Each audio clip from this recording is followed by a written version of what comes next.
Vous êtes bien sur la radio nationale et vous avez fait le bon choix. Il est 7h à Souffroula et même heure à Mpessoba. Et c'est l'heure de votre journal. Bonjour et bienvenue.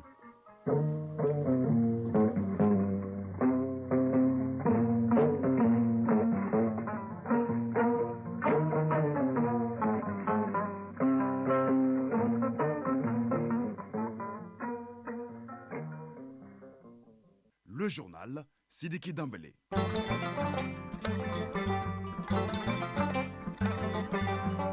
L'actualité, première édition de ce mardi 11 juillet 2023. Tout d'abord, la couleur du temps sur Bamako et environ 23 degrés ce matin, des orages épars, de la pluie, oui, c'est sûr, à 40%, humidité 69%, du vent 11 km à l'heure et la maximale attendue est de 32 degrés. Mesdames et messieurs, à la une de cette édition, la visite du ministre en charge de la communication à la SMTD, la Société malienne de transmission et de diffusion, est sur le chantier de la tour de l'ORTM à Kati. Et pendant ce temps, son collègue de l'environnement était sur les décharges de transit pour trouver une solution à l'épineuse question des ordures. Nous ferons le point de cette visite de terrain dès le début de ce journal. À suivre le grand format, nous allons découvrir ensemble les plans de développement social, économique et culturel PDSEC mis en œuvre par les municipalités. Comment est-il élaboré, financé et exécuté? Élément de réponse dans ce journal. À suivre l'actualité internationale en pointillé avec Batraoré. Il est là en direct avec moi dans ce studio. Bonjour Batraoré. Bonjour Cédric Daméli. De quoi va-t-on parler ce matin? Pour ce tour d'horizon de l'actualité internationale, nous parlerons de la Centrafrique qui aura bientôt sa nouvelle constitution.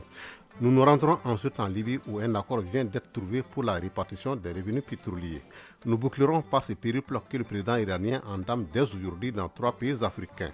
Le développement de tous ces points dans la page inter de ce journal Sidiki Daméli. À tout à l'heure donc pour le développement. Au menu également la chronique initiative citoyenne avec Ousmane Daou qui nous amène à la découverte de l'association Un livre pour demain, Kalan Anigneta. Plus de 500 livres déjà distribués dans des écoles. Enfin, la page des sports avec Sragatou Sissé, l'athlète de jour et de nuit. Bonjour Sragatou. Bonjour Sidiki Dambélé. Est-ce que tout va bien? Ça va, alhamdulillah. Heureux de vous retrouver Sragatou. Le plaisir partagé. Alors, c'est quoi le menu de votre page? L'AS Real a reçu hier son trophée de champion saison 2022-2023 et un pactole de 20 millions de francs CFA à la faveur d'une cérémonie colorée organisée par la Fédération malienne de football. Élection à la présidence de la FEMAFOOT, Sahala Babi annonce sa candidature, vous l'entendrez dans ce journal. Tournoi de la montée en Ligue 1, la poule B basée à Gao donnera son qualifié cet après-midi à l'occasion du duel Sony AC-ATS. Enfin, l'insolite du jour mettra fin à cette page des sports. Qui va rater ça? Personne. Et voilà pour le sommaire. Vous êtes prêts? Eh bien, nous aussi. C'est parti. Une fois de plus, bonjour et bienvenue. Ça bouge sur le terrain et surtout avec les nouveaux membres du gouvernement qui s'imprègnent des réalités de leurs départements respectifs. Ainsi, le tout nouveau ministre de la Communication, de l'économie numérique et de la modernisation de l'administration a réservé sa première visite à la Société malienne de transmission et de diffusion SMTD et les chantiers de la tour de l'ORTM, des structures stratégiques de son département.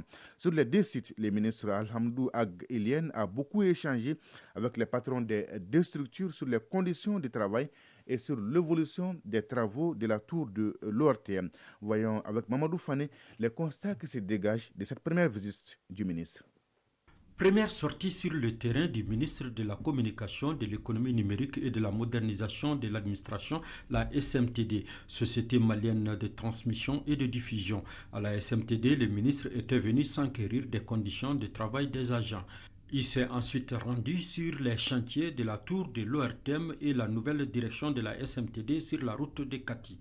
Alhamdou Ag Ilien, ministre de la Communication, de l'économie numérique et de la modernisation de l'administration. Ces 2 structures sont importantes dans le cadre de la vie de la nation tout entière parce que l'ORTM, c'est la voix du peuple malien, c'est la voix du Mali à l'intérieur et à l'extérieur.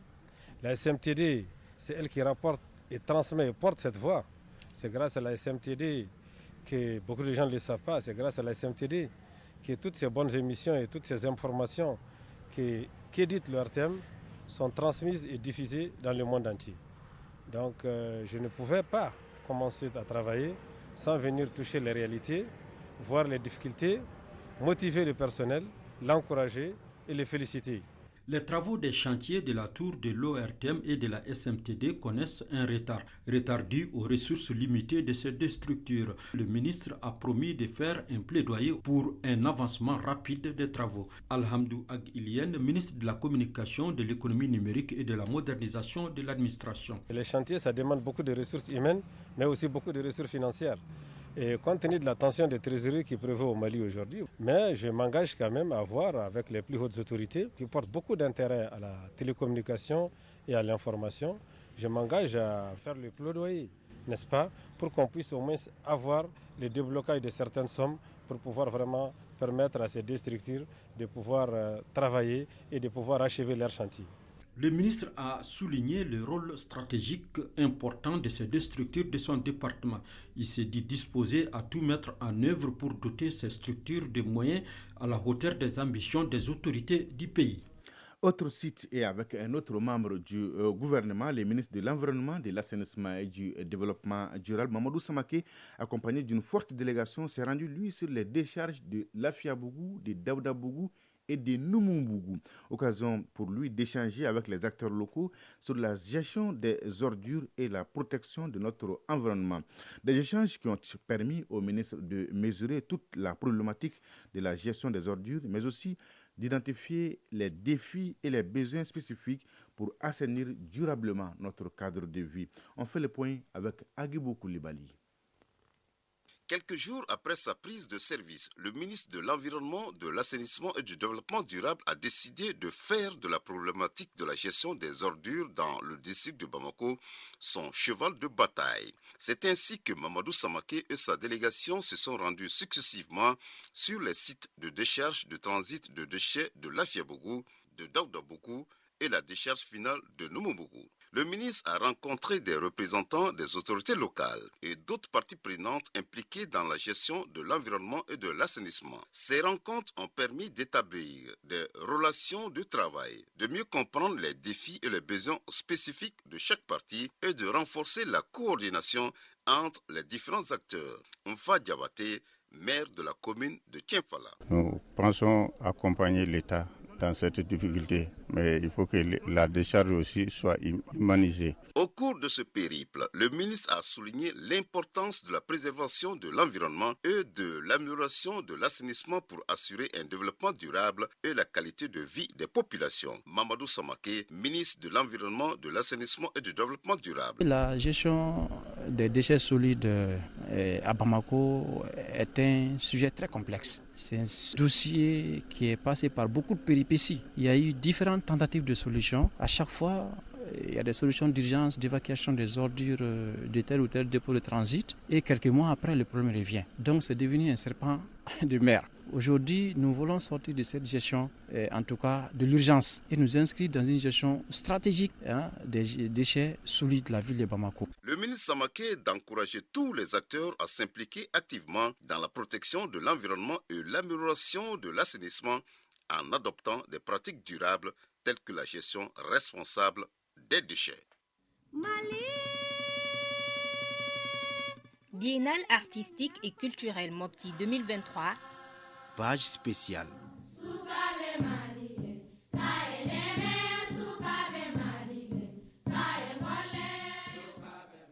Et oui, direction Mopti, la Venise malienne qui accueille, vous le savez, depuis le 6 juillet dernier, la Biennale artistique et culturelle édition 2023. Il faut noter qu'en plus des compétitions entre les régions se tiennent des conférences sur des thématiques d'actualité. Par exemple, hier, la question de la migration irrégulière, un danger pour la jeunesse, a été largement débattue au Conseil régional de Mopti. Occasion pour le gouvernement et ses partenaires de sensibiliser le maximum de jeunes sur les dangers de la migration irrégulière. Conférence suivie par Aminata Touré de notre bureau régional ORTM Mopti. Suivons. En absence de formalités requises, ce sont des milliers de jeunes Maliens qui migrent pour le bien-être. Cette migration non organisée met les migrants en épreuve sur la route, mais aussi dans les pays d'accueil. Dr Boulaye Keita, panéliste. La migration, c'est un droit, mais si ce droit doit vous conduire à l'impasse, à une tragédie et puis à un destin certain, notamment la mort, je pense qu'il y a lieu que l'État, ses partenaires nationaux et internationaux travaillent de concert avec les acteurs locaux pour informer et sensibiliser la jeunesse. Si à l'arrivée, la migration apporte une main-d'œuvre prête à l'emploi, cette migration provoque un dépeuplement de nos régions. Les villages, les villes se vident, plus personne pour travailler la terre. Dr Boulaye Keita, panéliste. De 2014 à 2022, les organisations internationales comme l'OIM, le HCR avancent un chiffre de plus de 30 000 décès rien que dans la Méditerranée. Et plus de la moitié de ces décès concernent des jeunes Africains. Au Mali, on a des cas de morts sur les routes migratoires pratiquement chaque année. Je vous rappelle tout simplement qu'en 2015, dans l'embarcation qui a chaviré aux côtes de large italienne à Lampedusa au mois d'avril 2015, il y avait 376 jeunes Maliens qui avaient péri le même jour et qui étaient au bord d'une embarcation où plus de 1022 migrants avaient péri. La migration transforme notre cadre de vie. Par là, elle transforme nos sociétés. C'est pourquoi les panélistes ont formulé une série de recommandations, à savoir la bonne coordination des activités de migration, l'assistance des migrants dans le respect et dans la dignité, sans oublier la lutte contre les réseaux des passeurs. Mopti, Aminata Touré et Issa Konaté pour l'ORTM. Biennale artistique et culturelle Mopti 2023. Page spéciale.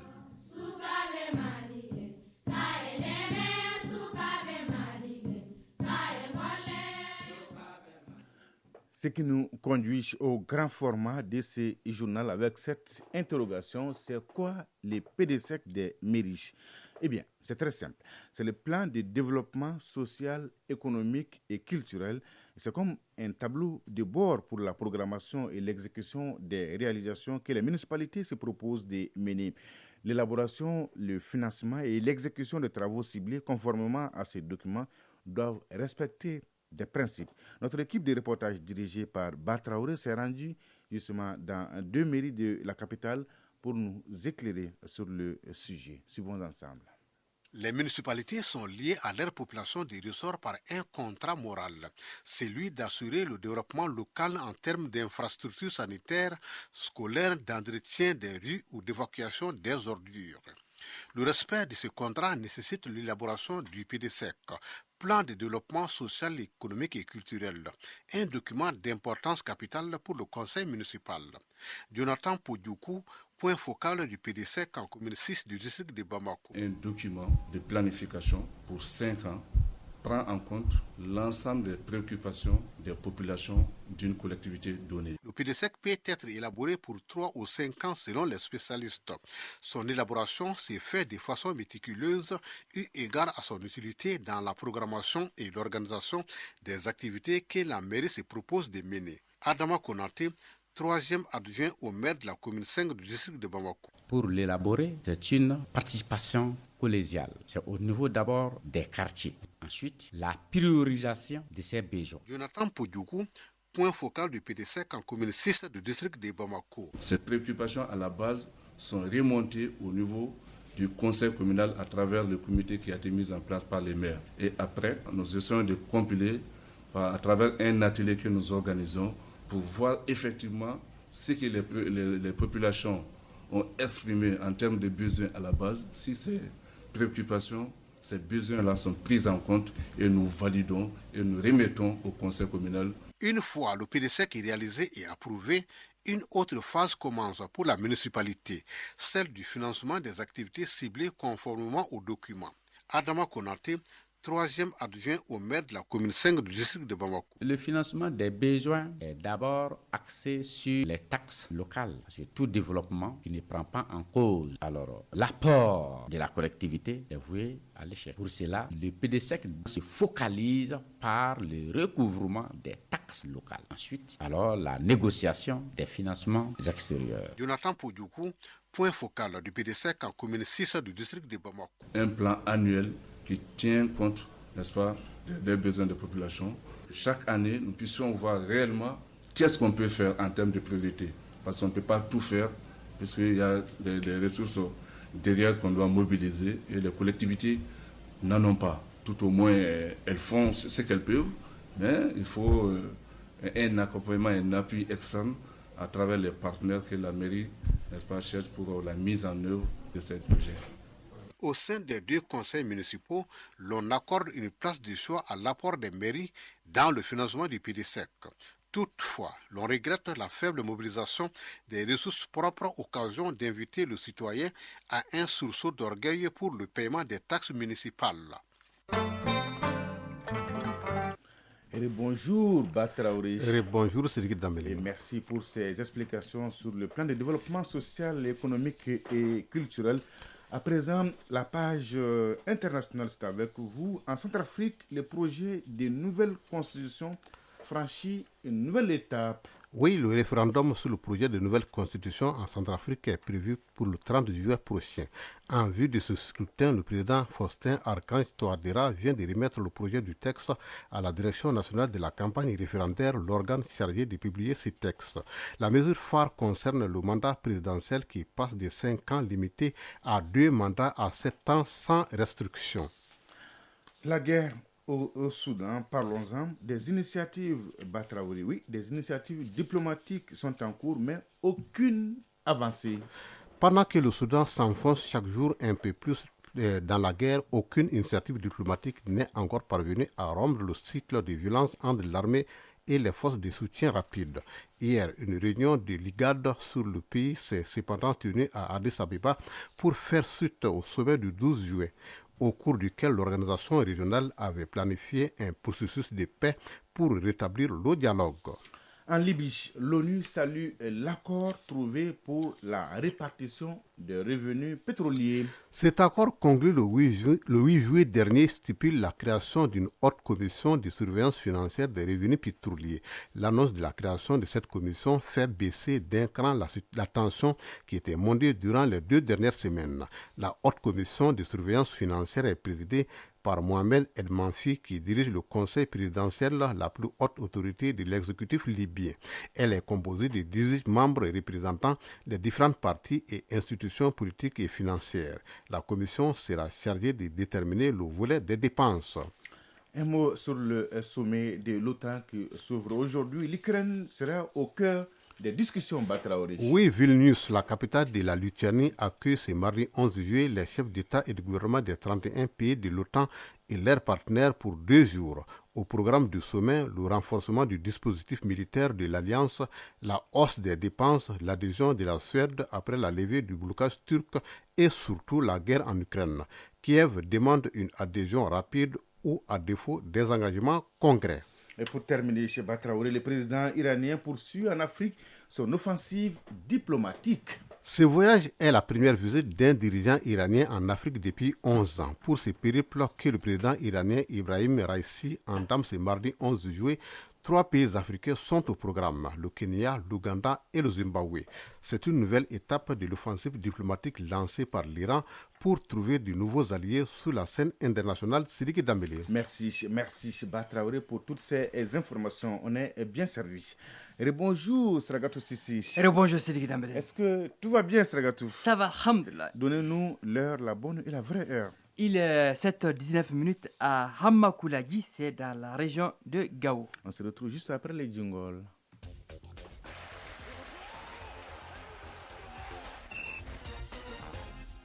Eh bien, la saison 2022-2023 du championnat national de Ligue 1 s'est achevée hier en beauté avec la remise officielle du trophée à l'AS Real. Oui, les Scorpions soulèvent ainsi le trophée de champion saison 2022-2023 après 37 ans d'attente. C'est le 4e titre de l'AS Real après 1980, 1983 et 1986. 37 ans d'attente. Tout à fait. Avec 62 points, l'AS Real dévance le Joliba à 59 points et l'USFAS 49 points. Un rang historique pour les militaires. En bas se trouve LCBA 22 points et Yellow Olympique 12 points. Ces deux clubs sont relégués en deuxième division. La Céréale a la meilleure attaque avec 45 buts marqués. Le Djoliba a la meilleure défense avec 12 buts encaissés. La plus mauvaise attaque est celle de LCBA et Yellow Olympique avec respectivement 17 buts marqués. Comme une saison noire pour Yele, il a la plus mauvaise défense avec 62 buts encaissés. Le titre de meilleur buteur est co-détenu par Moussa Kone Kofi de l'AS Céréale et Ibrahim Gadjaga de l'AS Bakardian de Baraouli avec 13 buts chacun. Les gardiens a laissé passer 62 buts.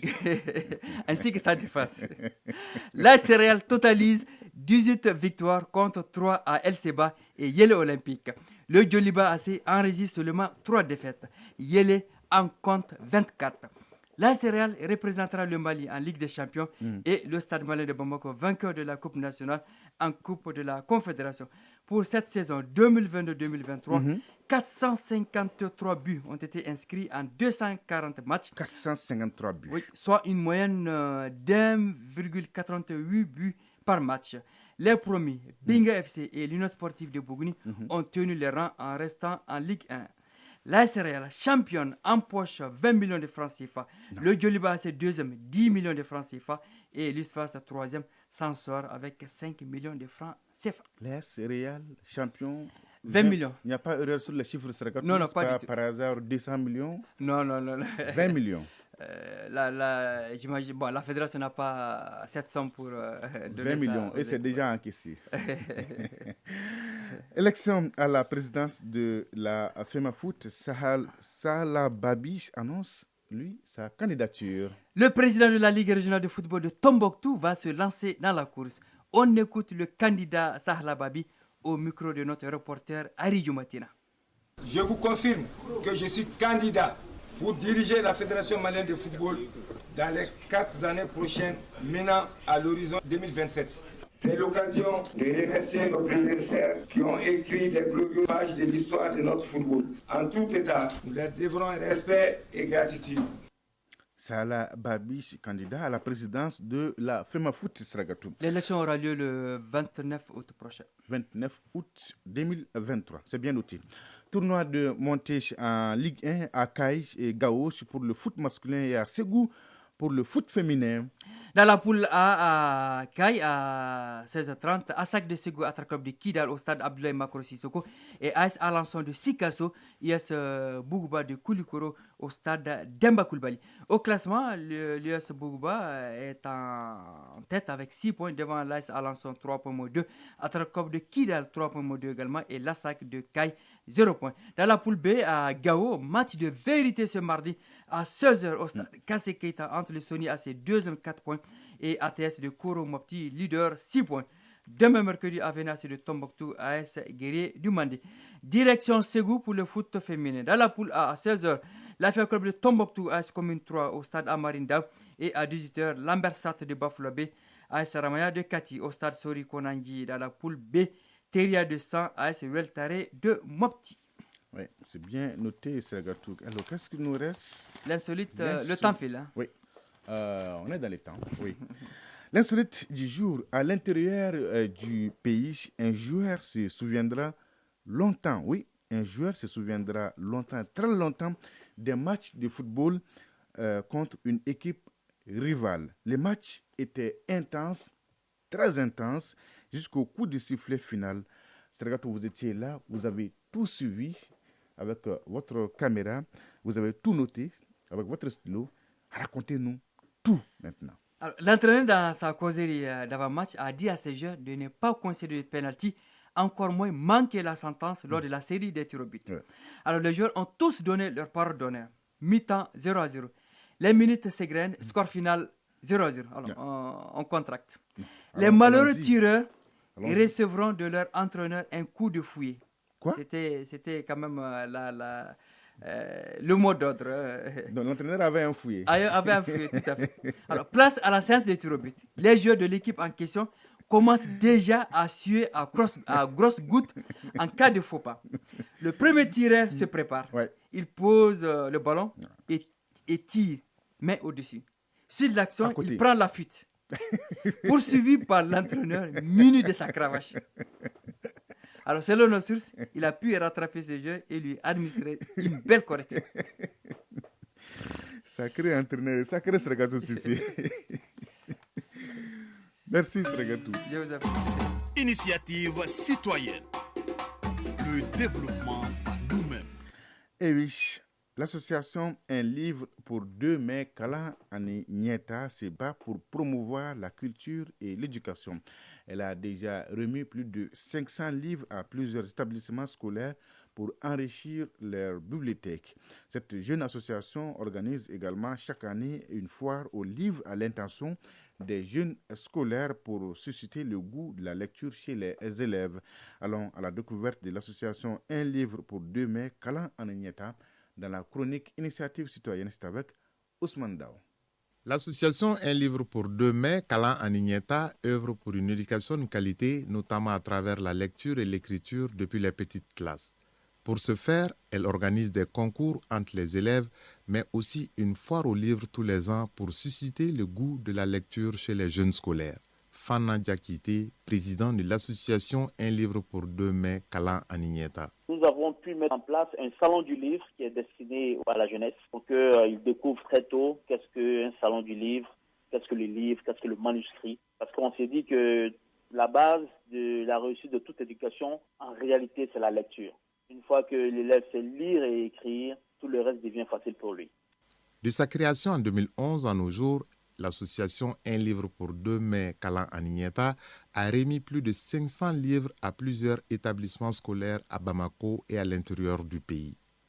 Nous sommes très fiers d'avoir remis à chaque grand lycée du Mali, et notamment le lycée Yana Maïga de Gao, le Wokolo Konare de Kai, public de Mopti, Alassane Maman Aïdara de Tombouctou, le lycée Ba Aminata Diallo en a bénéficié de 500 livres pour renforcer la capacité de leur bibliothèque.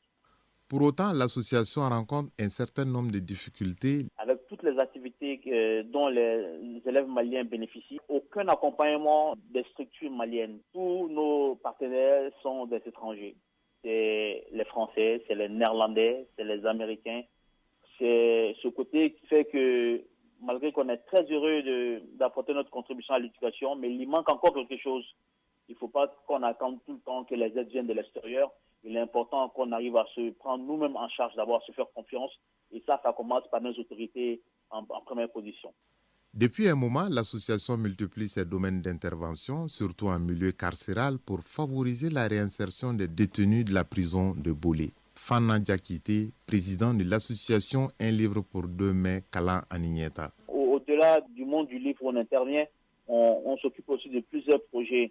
Notamment, on a pu intégrer le centre de réinsertion de Bolé, où on a pu mener un projet qui s'appelle Koumaï Lafiaye, un projet où on pousse les détenus à s'exprimer.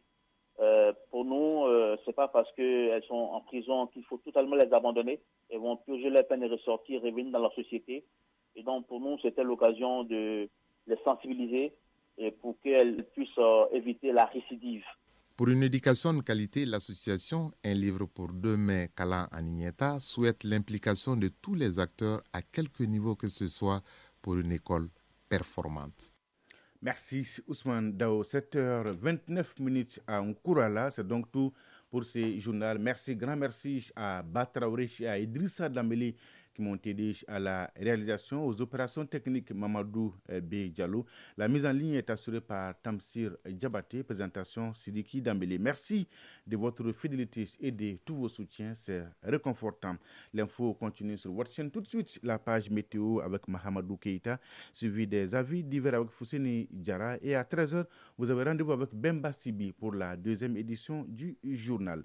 La pensée du jour signée Brian Tracy. Il faut donner sans se souvenir et recevoir sans oublier. Oui, il faut donner sans se souvenir et recevoir sans oublier. Mesdames et messieurs, prenez soin de vous et des autres. Excellente journée de mardi à toutes et à tous. Au revoir.